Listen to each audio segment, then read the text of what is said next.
بسم اللہ الرحمن الرحیم۔ الوصف شرطہ ان یکون فی الاصل، وصف اس کی شرط یہ ہے کہ وہ اصل وضع میں وصف ہو۔ فلا تضرہ الغلبۃ، لہذا غلبہ اسمیت اس کو نقصان نہیں پہنچائے گا۔ فلذلک صرف اربعین مررت بنسوۃ اربعین، اسی وجہ سے اربعین کو منصرف پڑھا گیا ہے مررت بنسوۃ اربعین میں۔ وامتنع اسود و ارقم، اور غیر منصرف ہے اسود اور ارقم جو کہ سانپ کا نام ہے۔ وادہم للقید، اور ادہم بھی غیر منصرف ہے جو کہ بیڑی کا نام ہے۔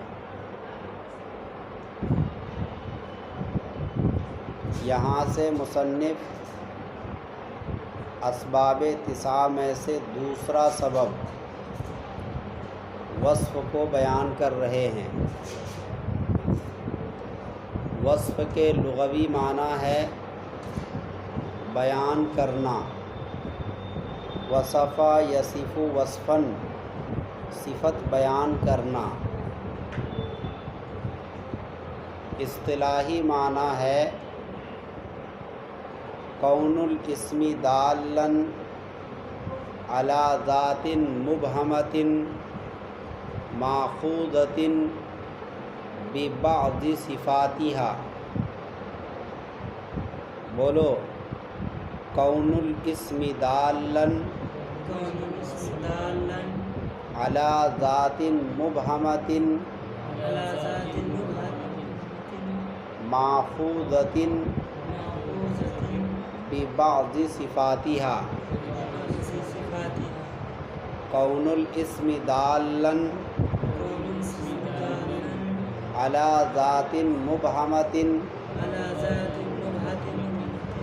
اسم کا دلالت کرنے والا ہونا۔ کون الاسم دالاً کا ترجمہ اسم کا دلالت کرنے والا ہونا، ذات مبہمہ پر۔ علی ذات مبہمۃ کا ترجمہ ہوا کس پر؟ ذات مبہمہ پر۔ ماخوذۃ، جو لیا گیا ہو۔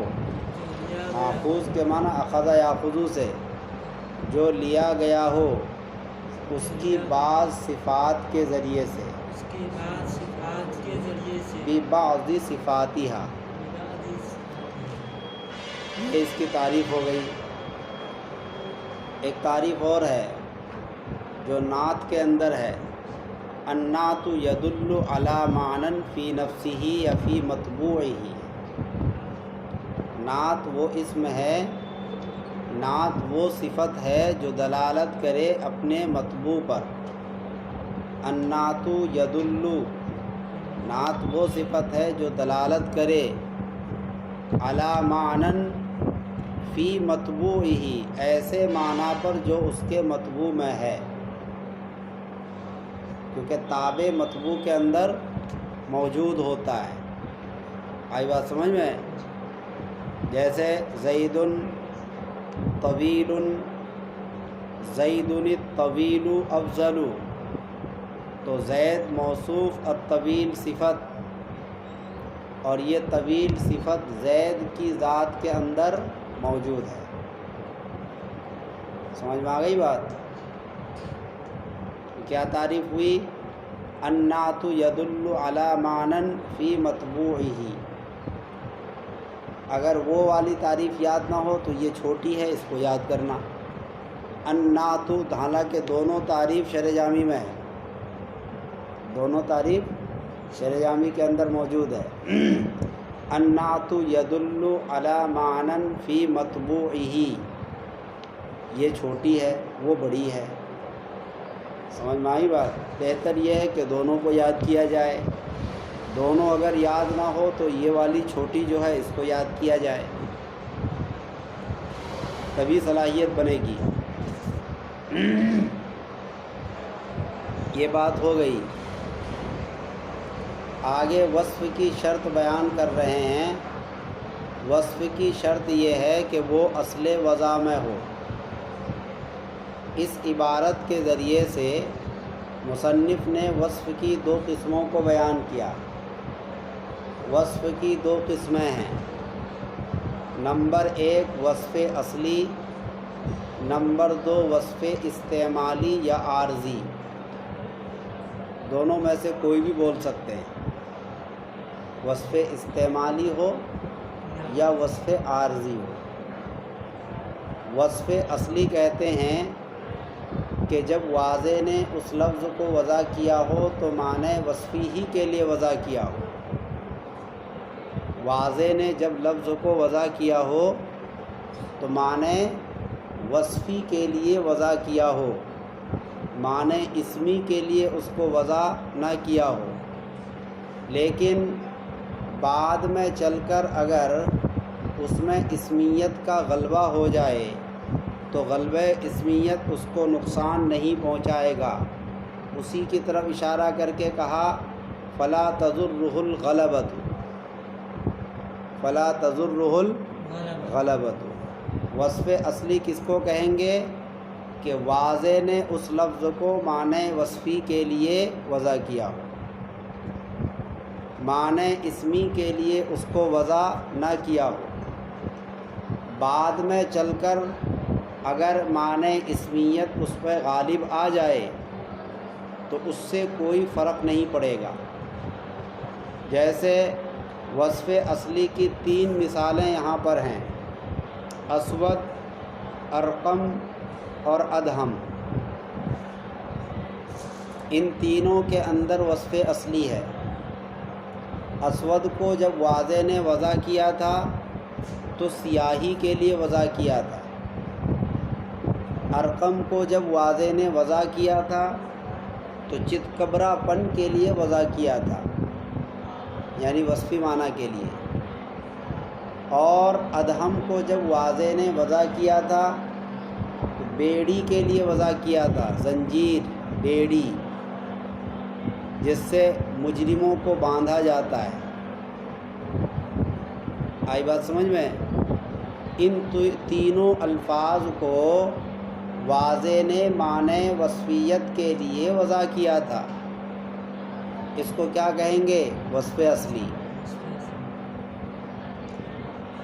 لیکن بعد میں چل کر اس میں اسم کا غلبہ ہو گیا، یعنی اسود، ارقم اور ادہم یہ نام ہو گیا، علم ہو گیا۔ اسود اور ارقم نام ہو گیا سانپ کا۔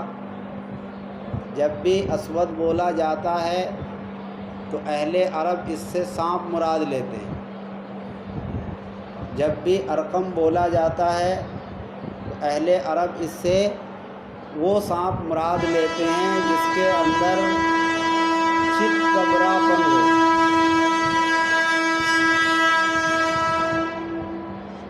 اور جب بھی ادہم بولا جاتا ہے تو اہل عرب اس سے بیڑی مراد لیتے ہیں۔ آئی بات سمجھ میں؟ کیونکہ اسم کا غلبہ ہو گیا۔ لیکن جب کوئی قرینہ پایا جائے تو پھر اس وقت یہ اپنے اصلی معنی میں بھی استعمال ہو سکتا ہے۔ جب کوئی قرینہ پایا جائے، مثلا کسی نے کہا کہ اجتنب الاسود، اسود سے بچو، تو یہاں اسود سے مراد کون ہے؟ سانپ، سانپ سے بچو۔ اور اگر کوئی کہتا ہے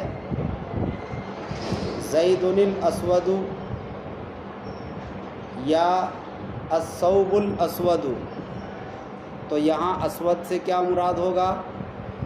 سیاہی، وصفی معنی مراد ہوگا، کیونکہ کپڑا سانپ نہیں ہے۔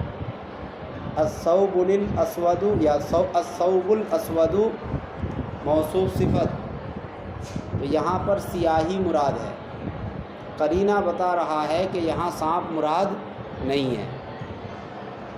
تو ان تینوں کو غیر منصرف پڑھیں گے دو سبب کی وجہ سے، ایک وصف اصلی کی وجہ سے اور ایک وزن فعل کی وجہ سے۔ سمجھ میں آئی بات؟ غیر منصرف بننے کے لیے اعتبار ہے وصف اصلی کا، وصف استعمالی یا وصف عارضی کا اعتبار نہیں ہے۔ وصف عارضی کی مثال دی ہے انہوں نے اوپر 40۔ پہلے وصف عارضی کی تعریف جان لو۔ وصف عارضی کہتے ہیں کہ واضح نے اس کو معنی وصفی کے لیے وضع نہ کیا ہو، لیکن استعمال میں وصفیت کا معنی پیدا ہو گیا ہو، یہ ہے اس کی تعریف۔ وصف عارضی کی کیا تعریف ہے؟ کہ واضح نے اس کو معنی وصفی کے لیے وضع نہ کیا ہو، بلکہ بعد میں چل کر استعمال میں اس کے اندر وصفی معنی پیدا ہوا ہو، تو اس کو وصف اصلی نہیں کہیں گے، اس کو کیا کہیں گے؟ وصف عارضی۔ غیر منصرف میں وصف عارضی کا اعتبار نہیں ہے، غیر منصرف میں وصف اصلی کا اعتبار ہے۔ لہذا انہوں نے مثال دی ہے، ایک جملہ ہے مررت بنسوۃ 40، یہ جملہ ہے، اس جملے کے اندر نسوہ یہ موصوف ہے اور 40 یہ ترکیب میں صفت ہے، تو یہاں نسوۃ موصوف کی وجہ سے 40 کے اندر صفتی معنی پیدا ہوا، مگر یہ صفتی معنی اصلی نہیں عارضی ہے، اس لیے کہ 40 کو واضح نے وصفی معنی کے لیے وضع ہی نہیں کیا ہے، بلکہ 40 کو واضح نے 3 اور 5 کے درمیان والے عدد کے لیے وضع کیا ہے۔ 3 اور 5 کے بیچ میں کون ہے؟ 4۔ 40 کو واضح نے 4 کے عدد کے لیے وضع کیا ہے، معنی وصفی کے لیے اس کو بالکل وضع نہیں کیا تھا، لیکن استعمال میں چونکہ اس سے پہلے موصوف ہے تو ظاہر سی بات ہے یہ ترکیب میں کیا ہے؟ صفت۔ استعمال کے اندر اس میں صفتی معنی پیدا ہوا، اس کی ذات کے لحاظ سے اس کے اندر صفتی معنی نہیں ہے، اسی لیے 40 کو غیر منصرف نہیں پڑھیں گے، منصرف پڑھا جائے گا، باوجود کہ 40 اسود کے وزن پر ہے، وزن فعل ہے، لیکن اس کے باوجود چونکہ یہاں وزن فعل کے ساتھ ساتھ وصف اصلی نہیں ہے، وصف استعمالی ہے، اسی لیے اس کو غیر منصرف نہیں پڑھا جائے۔ بات سمجھ میں آئی؟ تو غیر منصرف بننے کے لیے اعتبار کس کا ہوگا؟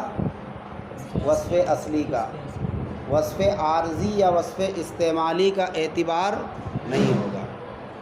تو اسود کو واضح نے وضع کیا تھا سیاہی کے لیے جو کہ وصفی معنی ہے، ارقم کو واضح نے وضع کیا تھا چتکبرا پن کے لیے، یہ بھی وصفی معنی ہے، اور ادہم کو واضح نے وضع کیا تھا بیڑی کے لیے، یہ بھی وصفی معنی ہے، تو واضح نے وضع ہی کیا ہے اس کو وصف کے لیے، لہذا اس کو وصف اصلی کہیں گے، اگرچہ بعد میں اس پر علمیت غالب آ گئی ہے، اسود، ارقم اور ادہم پر علمیت غالب آ گئی ہے، لیکن علمیت کے غلبے کی وجہ سے کوئی نقصان نہیں ہوگا، اس لیے منع کر دیا فلا تضرہ الغلبۃ۔ یہاں غلبے سے مراد ہے غلبہ اسمیت، کیا مراد ہے؟ غلبہ اسمیت۔ غلبہ اسمیت وصف اصلی کو کوئی نقصان نہیں پہنچائے گا، وہ اسم کے غالب آنے کے بعد بھی وصفی معنی اس کے اندر برقرار رہے گا۔ بات سمجھ میں آ گئی؟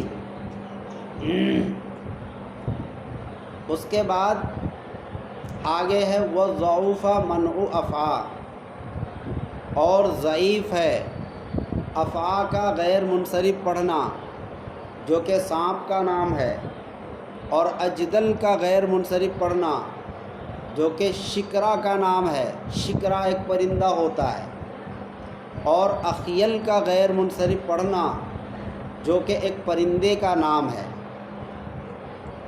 ضعوفہ سے ایک دوسری بات بتا رہے ہیں۔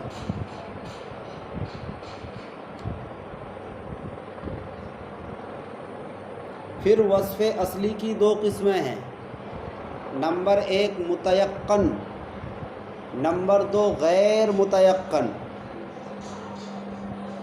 متیقن کا مطلب ہے کہ اس کے اندر اگر وصف اصلی پایا جائے تو یقینی طور پر اس کو غیر منصرف پڑھا جائے گا، اور غیر متیقن کا مطلب یہ ہے کہ اس کے اندر وصف اصلی کا شبہ ہو، وصف اصلی کا یقین نہ ہو، بلکہ وصف اصلی کا کیا ہو؟ شبہ ہو، تو اس صورت میں اس کا غیر منصرف پڑھنا ضعیف ہوگا۔ جب وصف اصلی کا بالکلیہ یقین ہو، جیسے اسود میں ہے، یہاں مکمل یقین ہے کہ اسود کو سیاہی کے لیے وضع کیا گیا ہے، تو یہاں وصف اصلی کا یقین ہے، اس لیے اس کا غیر منصرف پڑھنا یقینی اور ضروری ہے۔ لیکن جہاں وصف اصلی کا یقین نہ ہو بلکہ شبہ ہو، تو وہاں پر غیر منصرف پڑھنا یقینی اور ضروری نہیں ہوگا، بلکہ وہاں پر غیر متیقن ہو جائے گا۔ جیسے اس کی مثال ہے افعا، افعا یہ نکلا ہے فعوتن سے، افعا نکلا کس سے؟ فعوتن سے۔ فعوتن کے معنی خبث اور گندگی، آئی بات سمجھ میں؟ یہ وصفی معنی ہے۔ اسی طریقے سے اجدل یہ نکلا ہے جدل سے، اور جدل کے معنی ہے قوت، کیا معنی ہے؟ یہ بھی وصفی معنی ہے۔ اسی طریقے سے اخیل یہ نکلا ہے خیل سے، تو خیل کے معنی ہے تل، خیل کے کیا معنی؟ تل، اور اس سے وہ پرندہ مراد ہے جس کے پروں میں تل کے نشان ہوتے ہیں، تو یہ بھی وصفی معنی ہے۔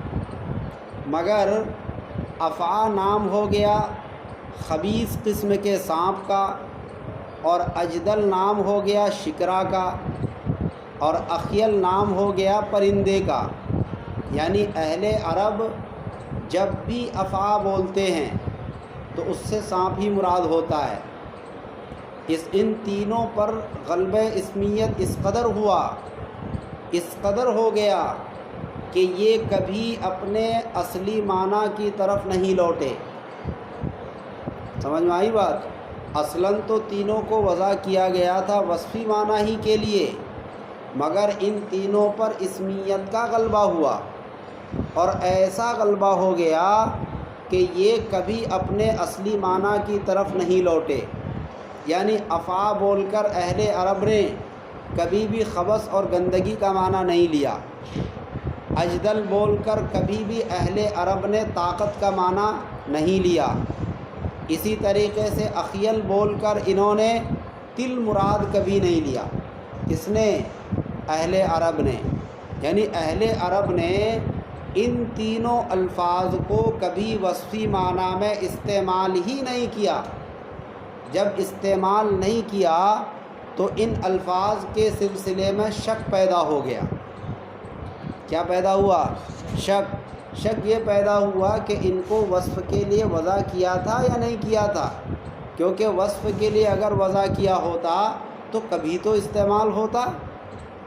جیسے اسود، اگرچہ اس میں اسمیت کا غلبہ ہے لیکن وصفی معنی کے لیے بھی استعمال ہوتا ہے۔ آئی بات سمجھ میں؟ کہا جاتا ہے کتاب اسود، کالی کتاب، قلنسوۃ سوداء، کالی ٹوپی، اصلی معنی میں استعمال یہ ہوتا ہے، لیکن افعا، اجدل اور اخیل یہ تینوں کبھی بھی اپنے اصلی معنی میں استعمال نہیں ہوئے۔ اہل عرب نے اس کو استعمال ہی نہیں کیا. جب نہیں کیا تو شک پیدا ہو گیا. جب شک پیدا ہو گیا اسی وجہ سے مصنف کہا کہ ان کا غیر منصرف پڑھنا ضعیف اور کمزور ہے. ضعف کی وجہ وہی ہے کہ اہل عرب نے کبھی ان تینوں کو وصفی معنی میں استعمال نہیں کیا. اسی وجہ سے ان کا غیر منصرف پڑھنا کیا ہو گیا؟ ضعیف. آئی بات سمجھ میں؟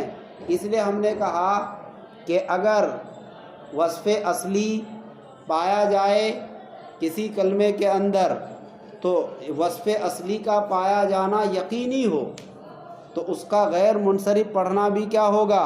یقینی ہوگا. جیسے اسود کے اندر، ارقم کے اندر اور ادہم کے اندر وصف اصلی کا پایا جانا ان کے اندر یقینی ہے. اور اگر وصف اصلی کا پایا جانا یقینی نہ ہو، اس میں شک پیدا ہوا ہو، اور شک پیدا ہوا کیوں؟ استعمال کے نہ ہونے کی وجہ سے، تو اب اس کا غیر منصرف پڑھنا یقینی نہیں ہوگا، غیر متیقن ہو جائے گا. اس لیے ہم نے دو قسمیں بیان کی. کتنی؟ دو قسمیں. کہ بعض وہ ہیں جو متیقن ہیں جن کا غیر منصرف پڑھنا یقینی ہے، اور بعض کلمات وہ ہیں جن کا غیر منصرف پڑھنا یقینی نہیں ہے. جن کا غیر منصرف پڑھنا یقینی ہے وہ متیقن، اور جن کا غیر منصرف پڑھنا یقینی نہیں ہے وہ غیر متیقن. متیقن کا مطلب یہ ہے کہ وصف اصلی کا پایا جانا اس میں یقینی ہو. جیسے اسود، ارقم اور ادہم کے اندر یہاں یقینی ہے کیونکہ یہ اسمیت میں بھی استعمال ہوتا ہے، وصفیت میں بھی استعمال ہوتا ہے. اور افعا، اجدل اور اخیل ان کا غیر منصرف پڑھنا یقینی نہیں ہے، اس لیے کہ یہ اسمیت اور وصفیت دونوں میں استعمال نہیں ہوتے. یہ صرف اسمیت میں استعمال ہوتے ہیں، وصفیت میں کبھی استعمال نہیں ہوئے. جب نہیں ہوئے تو ان کے سلسلے میں شک ہوا، اس لیے ان کا غیر منصرف پڑھنا کیا ہو گیا؟ ضعیف. آئی بات سمجھ میں؟ بس ترجمہ کر لو.